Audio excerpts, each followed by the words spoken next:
ce printemps américain sur Big Apple, le futur arrondissement appelé autrefois l'île aux nombreuses collines est visité par une forme de névrose collective, à cause de la multiplication des incendies un petit peu partout dans la ville, et semble-t-il volontaires. Les coupables désignés sont les membres de la population esclave la plus nombreuse des 13 colonies britanniques d'Amérique du Nord. Beaucoup sont formés à l'artisanat et concurrencent les ouvriers de la middle class. Le souvenir de leur révolte 29 ans en amont et qui verra la mort de 9 blancs hante encore le sommeil de la bourgeoisie de Manhattan. Les 21 présumés coupables seront sommairement exécutés.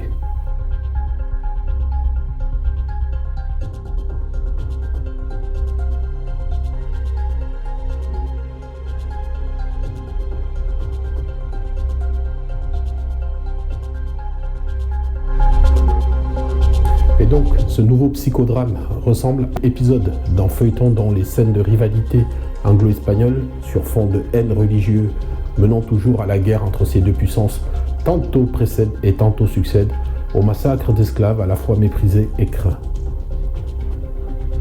La nervosité des élites est accentuée par le phénomène de socialisation de plus en plus courant et qui regroupe noirs, blancs démunis et soldats, produisant entre autres des cas de fabrique de faux témoignages contre eux et qui conduisent à des condamnations et des arrestations arbitraires. Libération de New York, énième révolte d'esclaves ou bien machination de tous ceux qui le dérangent au XVIIIe siècle.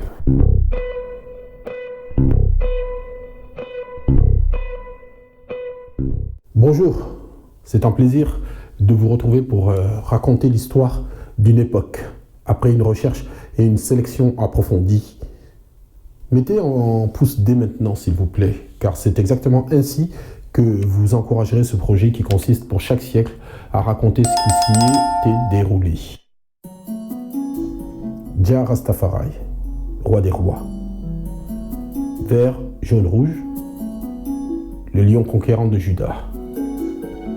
Bon, ok, c'est facile tous ces clichés. Ère des princes mésaphintes en ce milieu de siècle en Abyssinie. Les empereurs ont pris l'habitude de régner sans gouverner. D'autres le font à leur place. Tout commence par du déjà vu ailleurs. Une maman de prince occupe le trône en attendant que celui-ci grandisse. Non sans une certaine opposition de la noblesse conservatrice, Iyasu II d'Éthiopie finit par régner jusqu'à sa mort en 1755, exécuté sous les combines du gouverneur de Tigré Séhul, qui était censé au départ être l'un de ses protecteurs, et qui au contraire exercera la réalité du pouvoir. Tout ça combine pas mal, et comme au temps de la pornocratie pontificale de Rome, une femme est derrière tout ceci. Mentawab, l'ITG, ou impératrice, celle-là même qui avait régné 26 ans à la place de son fils. Quant à Ras Séhul, plus tard vaincu par une coalition de gouverneurs de différentes provinces d'Abyssinie, il meurt en 1779 dans sa retraite du Tigré, laissant derrière lui une entité indéchiffrable, à cause notamment de la valse des empereurs parfois relayée par des usurpateurs. Au moins 27 souverains, plutôt fantoches, puisqu'en réalité le pouvoir était exercé dans tout l'empire par les princes Warachi, à partir de cette période et durant les 7 décennies suivantes. On avait parlé de la fondation de Buganda au XVIe siècle. Je vous présente Bunyoro, juste à côté, au nord, mais toujours dans le territoire de l'actuel Ouganda, près d'un des lacs les plus poissonneux au monde, le lac Albert. Bunyoro vit toujours aujourd'hui, mais son âge d'or se situe au XVIIe et XVIIIe siècle, lors desquels il s'étend jusqu'au Rwanda après avoir vassalisé le Buganda. Finalement, le Omukama, que l'on traduira par roi, sera poussé à l'exil aux Seychelles, suite au succès des envahisseurs britanniques qui, comme d'habitude, ont joué sur les antagonismes des peuples en présence. C'est le siècle dit des Lumières, qui naît des soubresauts de la glorieuse Révolution anglaise avant de s'exprimer pleinement au moment de la Révolution française. Le contexte ? Dragonnades et autres révocations de l'édit de Nantes poussent pas mal de protestants continentaux à émigrer outre-Manche. Ils y découvrent le libéralisme naissant dans les affaires pendant que Britannia roule de waves régnant sur les océans donc, et qu'un traité d'union est signé entre l'Angleterre et l'Écosse en 1707, Welcome to the United Kingdom, Banque d'Angleterre, Bill of Rights, Royal Navy, liberté de la presse, essor urbain et financier, franchement, tout roule. Ennemi juré de ce mouvement intellectuel des Lumières, en revanche, le dogmatisme et les superstitions de l'Église catholique. Ils se veulent éclairés par les connaissances et non pas par une divinité. Tout en programme. Les sachants européens cherchent à libérer tous les hommes des chaînes de l'ignorance en omettant systématiquement celle de l'esclavage en cours. Et ceci explique le silence assourdissant de ces penseurs face aux pires outrages à l'humanité qui se déroulaient sous leurs yeux. Car on se situe à l'apogée de l'institution esclavagiste. Vous savez, pacotille d'Europe contre humains d'Afrique, contre produits agricoles d'Amérique. Et on tourne ainsi en boucle durant tout le siècle. Il faut abandonner toute idée de connaître un jour le chiffre exact des déportés. Mais pour ce seul siècle, le 18e, certains avancent 7 millions d'individus au minimum de chez minimum. Chiffre à multiplier par 5 selon le spécialiste de la traite Webb Dubois, si on tient compte des tués durant les razzias et ceux morts sur les bateaux lors des terribles transports en mer. Les séquelles causées sont toujours présentes. C'est pourquoi il est important de continuer à en parler. L'ignoble business se poursuit donc, alors que les colonies anglaises d'Amérique du Nord, après une guerre de 8 ans, proclament leur indépendance en 1776, le 4 juillet. Oui, 8 années de guerre, ce n'est pas négligeable. Les pères fondateurs des États-Unis, appuyés par tout ce que le Royaume-Uni compte d'ennemis, et notamment le French, harcèlent non-stop les troupes britanniques qui finissent par rendre les armes. Liberté, liberté chérie. Pour cette nouvelle nation, elle vaut tout. Et tant que flotte leur bannière étoilée, à leur déluge de feu, il peut y avoir, ce n'est pas grave. Voilà la certitude sous laquelle naquit la plus belliciste des nations modernes. Presque aucun de leurs présidents n'a quitté le pouvoir sans une petite guerre. Moins de 20 années après cette indépendance, donc, en 1791, c'est au tour d'un royaume de France incandescent et en pleine mutation d'expérimenter une révolution coloniale en Amérique. Celle d'Haïti a marqué son époque, car c'est tout simplement la première révolte d'esclaves réussie. Un soulèvement qui enclenche une longue guerre et aboutit à la naissance de la première république de peuple noir au monde. 15 jours avant l'insurrection de la nuit du 22 au 23 août, nous sommes dans la plaine nord d'Haïti. Une cérémonie atypique, mi-politique, mi-religieuse, réunit tous ceux qui s'étaient affranchis de leurs conditions en rejoignant le marronnage. Le bois caïman. Exercice de vaudou dans sa déclinaison guerrière.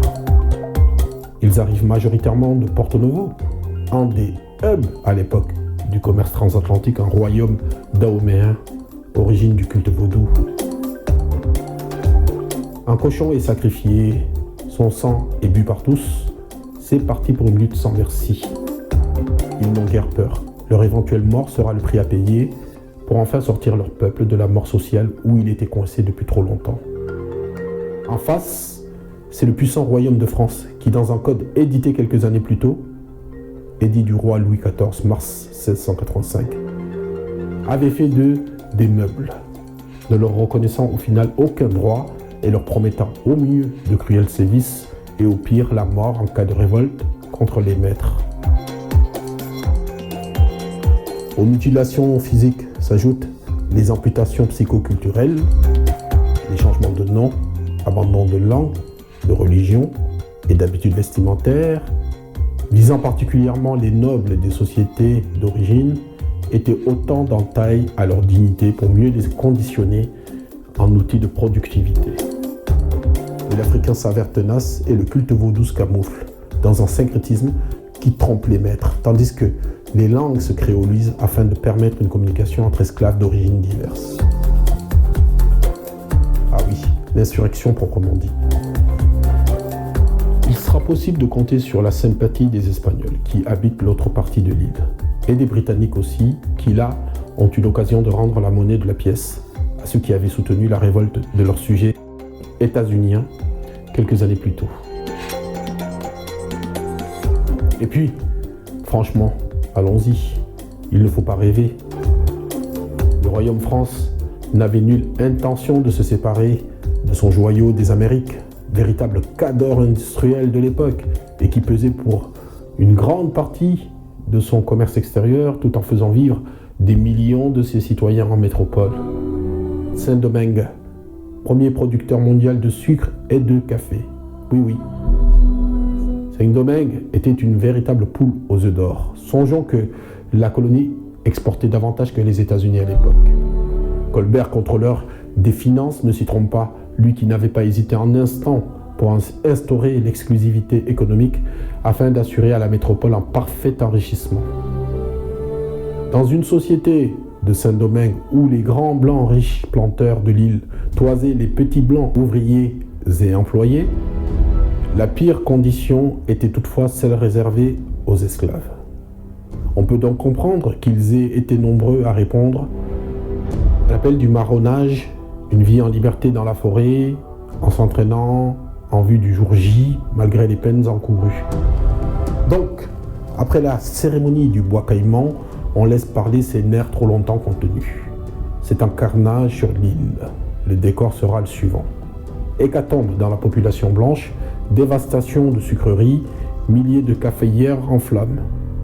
Le message était clair, ils en ont marre.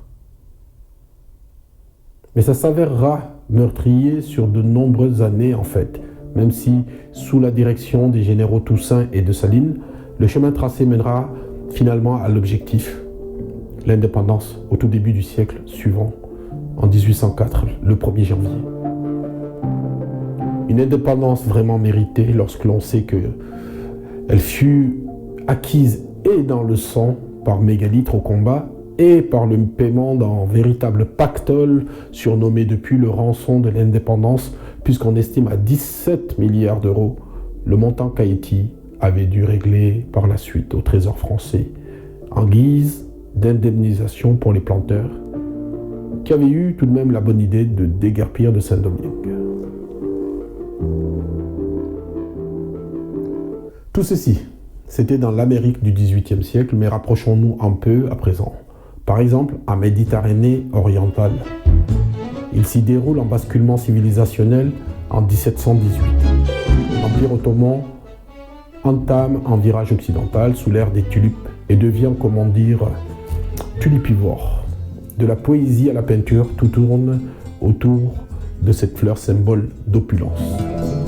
Il y eut même, à un moment donné, intervention de l'État pour contrer l'augmentation du prix des bulbes de tulipes. Comme c'est romantique. Toujours en Méditerranée, plus à l'ouest, les mêmes Ottomans profitent à fond du boom économique que traverse leur protectorat d'El Jazaïr, la régence d'Alger, grenier à blé de l'Europe. Depuis sa fondation au début du XVIe siècle par le corsaire Harouj Raïs, plus connu sous le nom de Barberousse, l'Algérie n'avait pas connu pareille période de prospérité. Fastes andalouses dans les cités, victoire militaire des Dey sultans d'Alger sur plusieurs nations d'Europe comme les Danois en 1769, sans compter la mission de police des mers en Méditerranée occidentale.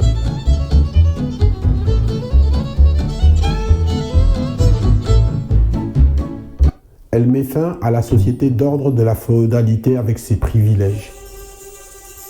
Fini également l'Ancien Régime et sa monarchie absolue. Vous l'avez compris, la Révolution française de 1789 avait eu un retentissement planétaire au XVIIIe siècle. Universalisme, liberté à tout prix et exécution de monarques en place publique, parlons-en si vous voulez bien. Mais avant, pour ceux que ça intéresse, nous mettons nos productions en format audio sur la plateforme Patreon.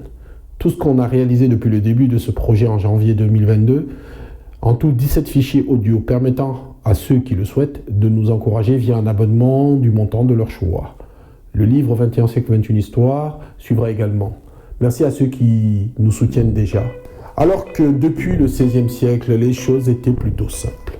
Et que, de gré ou de force, sans ronronner entre ceux qui prient, ceux qui font la guerre et ceux qui travaillent, ces derniers, subissant le poids des impôts en plus de celui du labeur, émerge sans crier garde une nouvelle ère qui pond une bourgeoisie financière, laquelle s'enrichit en vitesse supersonique, en grande partie grâce au commerce de la traite esclavagiste, mais aussi une paysannerie, alors là, loin d'être à plaindre sur le plan pécuniaire. Enfin, fonctionnaires et hommes de loi épousant les idées des Lumières complètent ce mix qui aura raison de la ringarde société des trois ordres. Bien sûr, ça ne passe pas comme une lettre à la poste. Les privilégiés rappellent leurs droits administratifs et sociaux, mais la force de l'histoire semble plus forte. Notre bon roi a décidé la réunion des États généraux. Lorsque Louis XVI rédige sa lettre de convocation pour les États généraux en 1789, il ne se doutait sans doute pas que, moins de 4 ans plus tard, il serait décapité dans la fraîcheur matinale d'un hiver parisien. C'est drôlement confiant. Simple question d'arithmétique. Chaque ordre ayant droit à une voix. Lors de ces États généraux, les trois ordres de l'Ancien Régime étalent leurs désaccords, allant jusqu'à siéger chacun dans sa propre chambre de députés. Sujet sensible, le vote par ordre favorable à l'alliance clergé-noblesse ou bien le vote par tête, et dans ce cas, le tiers-état explose tout. Et comme c'est lui qui généralement prend la place du dénant de la farce en matière d'impôts, beaucoup trouvent que ça commence à bien faire tout ceci. Dès lors, on comprend que ça va être un match du peuple contre l'élite encadrant le roi. Bim, c'est exactement le tableau présenté lors de la séance royale le 5 mai 1789 à l'intérieur de la salle des Trois Ordres. Ce tableau se fissure cependant de jour en jour et après plus d'un mois de discussion se dessinent les contours d'une assemblée d'un type nouveau. Petit à petit, tous rejoignent la constituante ou sont enclins à le faire, mais Louis XVI n'est pas d'accord. Il s'y oppose, il menace. Peine perdue, la nouvelle constitution est déjà en cours de rédaction. Après les élites et leur révolution plutôt civilisée, place au peuple. Celui de Paris, il s'illustre en deux temps. D'abord le 14 juillet 1789, en prenant la forteresse de la Bastille, après un siège de plus de 8 heures et des centaines d'assiégeants tués pour presque autant de blessés. Entre crainte d'un complot ourdi par la classe aristo s'appuyant sur des troupes étrangères et puis l'augmentation insupportable du prix du pain, la mobilisation s'épaissit tout au long des journées précédentes. Des incendies, des émeutes, c'est une insurrection. Quoi ? Il s'empare des entrepôts de fusils ? C'est donc une révolution. La reddition de la garnison sera l'occasion d'en défiler de têtes de notables au bout de pique dans les rues de la capitale. Le peuple est vénère et aucune limite n'existe désormais quand il s'agit de la volonté de souveraineté.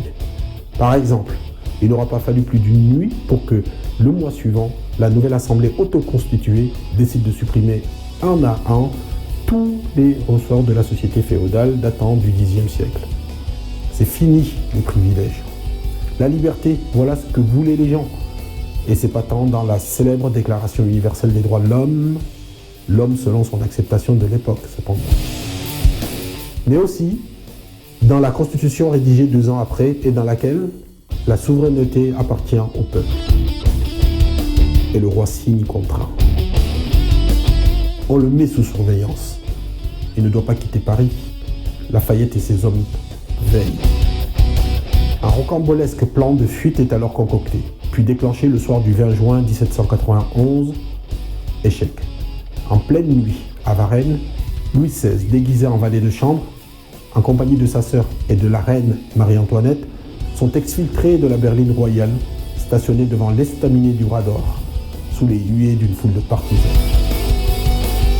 Plus rien ne sera désormais comme avant, et le point culminant de la Révolution éclate un petit peu plus d'un an plus tard, le 10 août 1782.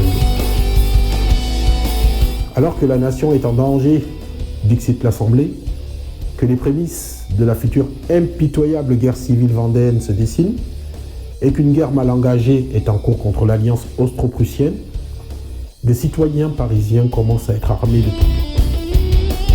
Les volontaires de tout le pays mettent le cap vers la capitale, et notamment les fédérés arrivant de Marseille. L'insurrection commence par un ultimatum exigeant le détrônement avant minuit, ainsi que par la création d'un organe insurrectionnel, le comité de commune. 20 000 insurgés armés jusqu'aux dents, après avoir défoncé l'arsenal, foncent sur le palais des Tuileries. Les révolutionnaires n'y trouveront pas le roi, exfiltré in extremis avec sa famille, cette fois-ci vers l'Assemblée qu'ils ne quitteront désormais que pour la case prison. End of the game.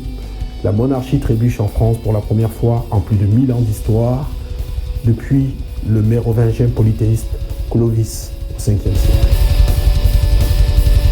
L'armée des sans-culottes se venge sur les gardes suisses restés au palais, un carnage sans nom, même si avec les épisodes dits de la terreur, on verra bientôt pire.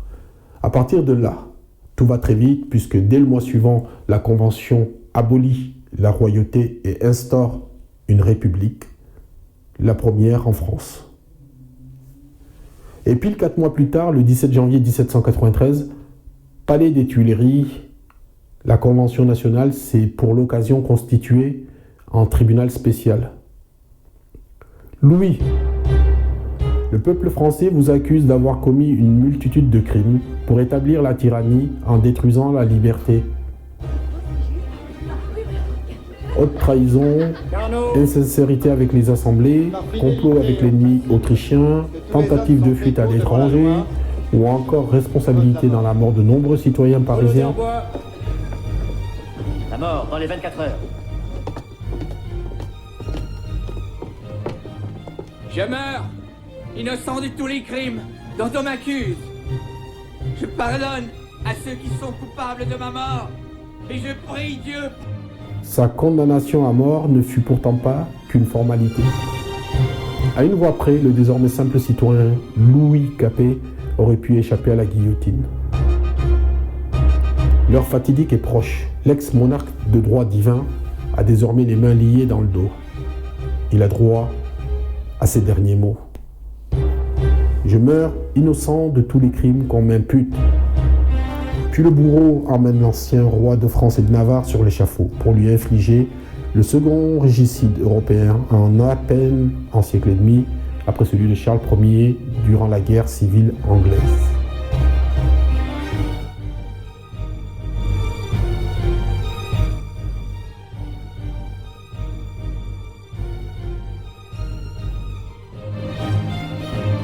Après l'abolition formelle de la royauté par la Convention nationale, voici que la tête sanguinolente du monarque déchu est exhibée au peuple.